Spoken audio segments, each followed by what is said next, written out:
How to trade using the ICT Power of Three. Trading the Power of Three is easiest when you can predict the direction of the next candlestick that's about to form. For example, if you're on the weekly time frame, you're able to predict the bias of the next weekly candlestick. For intraday trading, you'll try to predict the next daily candlestick to derive something called a daily bias. Once you have this daily bias, you dip into a smaller time frame to try to catch the distribution phase of the move. Why? Because the distribution phase is where the market makes its actual move. Let's break down this example of the trade into various steps. 1. Predict your higher time frame daily bias. When we know what the potential future price movements are on the higher time frame, we can go to a lower time frame to scout a Power of Three move. Let's take our example. What are we likely to see as we go into the 13th of August trading session? What's our daily bias? First, we notice that the trend is bullish. We know this because we see the price breaking market structure to the upside. We also notice that a huge daily fair value gap was tapped 2 days before. When an FVG gets tapped this way, it will likely be a demand level pushing the price back up. Next, we see that the 12th of August was bullish, engulfing the bearish 9th of August candlestick before it. For now, our next daily candlestick will likely be bullish. Don't fall into the trap of overanalyzing your higher time frame bias, especially if you're a day trader. You only need to predict the next day's candlestick, not the ultimate price trend. As such, you can simply look at the immediate price action surrounding the current price to gauge a potential next move. 2. Mark out potential points of interest POI. Since you have predicted where the market will likely go with your daily bias, you can anticipate the direction of the manipulation. But knowing where to place your entries is another thing.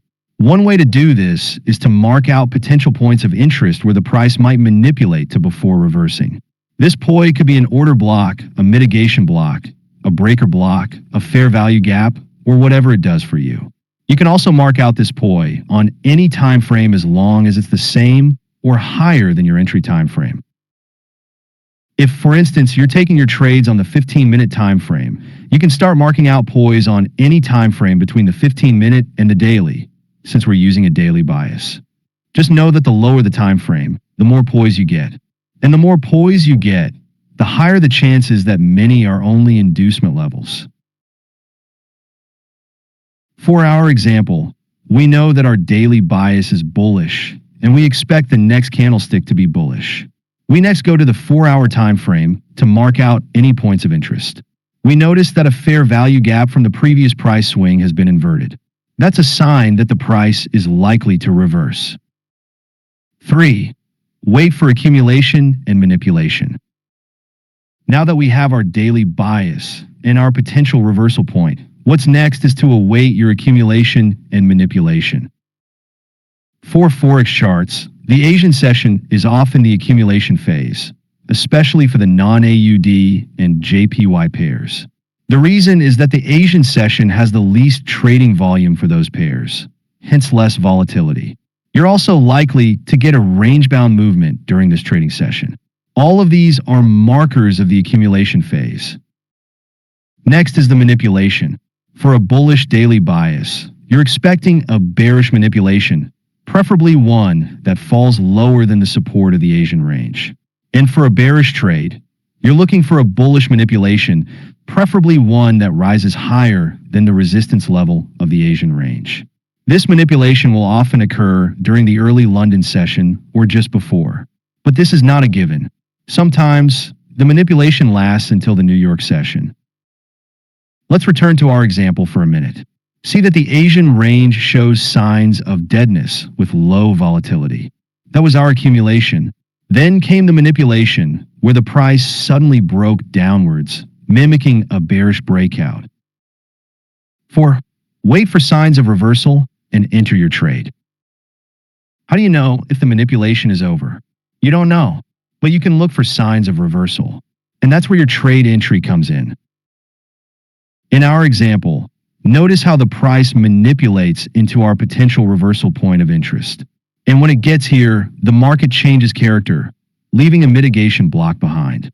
This is a clear sign that the price is likely about to reverse. We then place our trade entry at the top of the mitigation block in anticipation of the distribution. If you like, you can place yours on the fair value gap. Your entry model depends on you. What matters is that you get into the trade at a price level that's comfortable for you. 5. Manage your risk. Your risk management is just as important as your trade entry. Ideally, you want to place your stop loss below the newly formed swing low in a bullish market or swing high in a bearish market. But if you're more aggressive, you can place your stop loss below levels such as the fair value gap, the mitigation block, or whatever entry model you used. Place your profit target on the other side of the Asian range.